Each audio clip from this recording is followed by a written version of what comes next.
Election کی تاریخ قریب آتے ہی سیاست میں ہنگامہ خیزی تیز ہونا شروع ہو گئی ہے۔ جہاں سائفر کیس میں عمران خان کو غیر متوقع طور پر ضمانت مل گئی، وہیں تحریک انصاف اپنے انتخابی نشان بلے سے ہاتھ دھو بیٹھی۔ ابھی یہ انتخابی نشان والا معاملہ عدالت جائے گا۔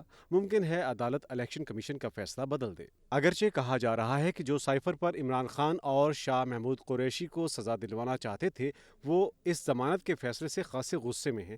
یوں سپریم کورٹ کے دوپہر کے فیصلے کا بدلہ شام کو الیکشن کمیشن کے ذریعے لے لیا گیا۔ آنے والے دنوں میں لڑائی مزید بڑھنے کا امکان ہے، کیونکہ نامزدگی کے پیپرز جمع کرانے کی تاریخ ختم ہونے کے بعد سکروٹنی کا عمل شروع ہوگا اور جو امیدوار بچ گئے ہیں ان کے کاغذات نامزدگی مسترد ہونے کے زیادہ امکانات ہیں۔ کوشش کی جا رہی ہے کہ زیادہ سے زیادہ لوگ آزاد الیکشن لڑیں۔ اگر وہ جیت گئے تو وہ چاہے پی ٹی آئی کے حمایت یافتہ ہوں، انہیں کنٹرول کرنا آسان رہے گا۔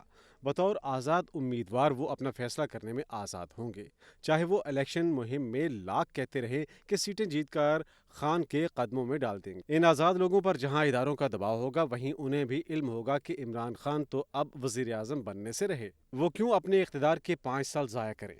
آزاد ارکان کو سب سے بڑا فائدہ یہ ہوگا کہ وہ کسی جماعت کو جوائن کر لیں، انہیں کوئی لوٹا نہیں کہے گا اور یوں وہ اپنی اچھی قیمت لگوا سکیں گے۔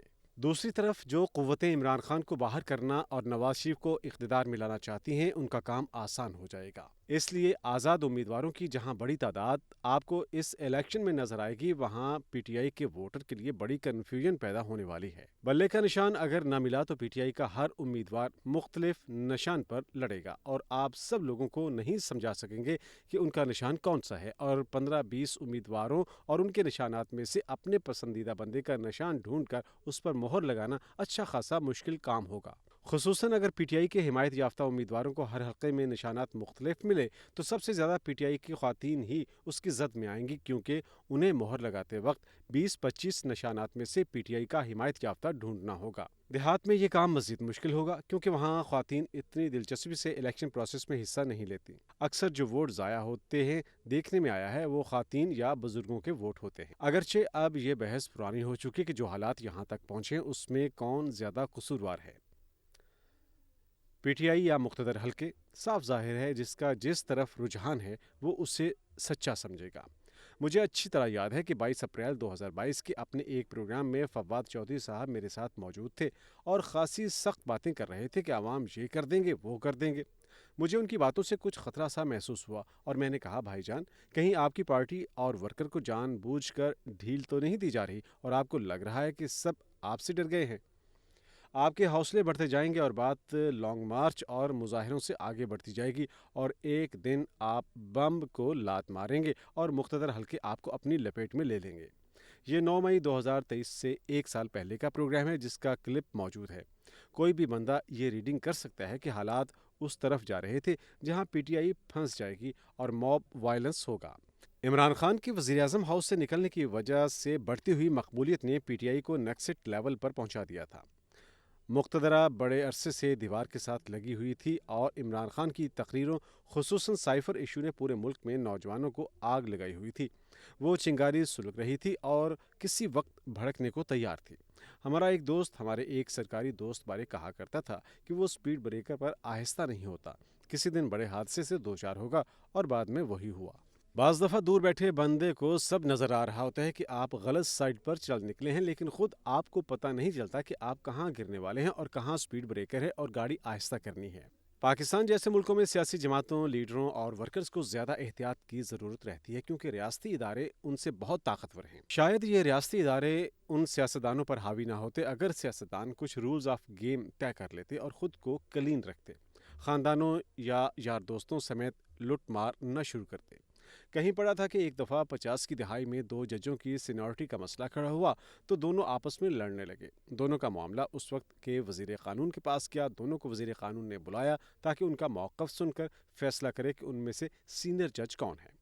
جب وہ وزیر کے دفتر پہنچے تو انہیں باہر طویل انتظار کرایا گیا۔ کافی دیر گزر گئی اور وزیر نے اندر نہیں بلایا۔ ان میں سے ایک جج اٹھا اور اپنے ساتھی جج کو کہا کہ میں آپ کو اپنا سینئر مانتا ہوں، میں آپ کا جونیئر ہوں۔ یہ وزیر ہمیں اس لیے انتظار کرا رہا ہے کہ ہم آپس میں لڑ رہے ہیں۔ اسے علم ہے کہ کچھ بھی ہو جائے ہم اپنے عہدے یا سینیورٹی کے لالچ میں شام تک بیٹھے رہیں گے۔ آئیں مسئلہ خود ہی حل کر لیتے ہیں، چلیں اب کہیں چل کر کافی پیتے ہیں۔ ایک لمحے میں دونوں جج صاحبان ریلیکس ہو گئے۔ صرف ایک جج کو یہ ہمت کرنی پڑی اور وزیر کا ان پر سے کنٹرول ختم ہو گیا اور وہ آزاد ہو گئے۔ جو ہی سینیورٹی اور عہدے کے لالچ پر عزت نفس نے غلبہ پایا تو ساتھ ہی کایا پلٹ گئی۔ لیکن یہاں مسئلہ کچھ اور ہے۔ یہاں تو ایک دوسرے کا گلا کاٹنے کا مقابلہ چل رہا ہے۔ یہ لوگ باریاں لے کر بھی رولز آف گیم طے کرنے کو تیار نہیں۔ 2008 میں زرداری نے 5 سال باری لی تو 2013 میں نواز شریف کی تیسری باری لگی، جبکہ 2018 میں عمران خان کو پہلی دفعہ باری دی گئی۔ اب نواز شریف چوتھی باری چاہتے ہیں، جبکہ زرداری اس وقت بلاول کا کھاتہ کھلوانے کا پروگرام بنائے بیٹھے ہیں اور انہیں سارا کھیل ہاتھ سے نکلتا لگ رہا ہے۔ جبکہ عمران خان سمجھتے ہیں کہ ان کی مقبولیت کا جو عالم ہے، اگر وہ اس وقت اپنے ووٹ کو کیش نہ کرا سکے تو پھر یہ کام کبھی نہیں ہوگا۔ اب یہ تینوں اس وقت ڈیسپریٹ ہیں، وہ کوئی بھی ڈیل کرنے کو تیار ہیں۔ جمہوریت، آئین، قانون یا ملک کی سلامتی اور سیاسی استحکام ان کی ترجیح نہیں ہے۔ ترجیح اس وقت وزیر اعظم بننا ہے، چاہے اس کے لیے ڈاکٹر فاسٹس کی طرح اپنی روح کا سودا ہی کیوں نہ کرنا پڑے۔ وزیر اعظم کی سیٹ ایک ہے اور امیدوار 3۔ اب یہ تینوں اپنی اپنی عرضیاں لے کر طاقتوروں کے دفتر کے باہر بیٹھے ہیں۔ ان تینوں میں کوئی ایک بھی ایسا نہیں جو اس جج کی طرح اٹھ کر دوسرے کو کہے تم سینئر ہو، چلو کہیں چل کر کافی پیتے ہیں۔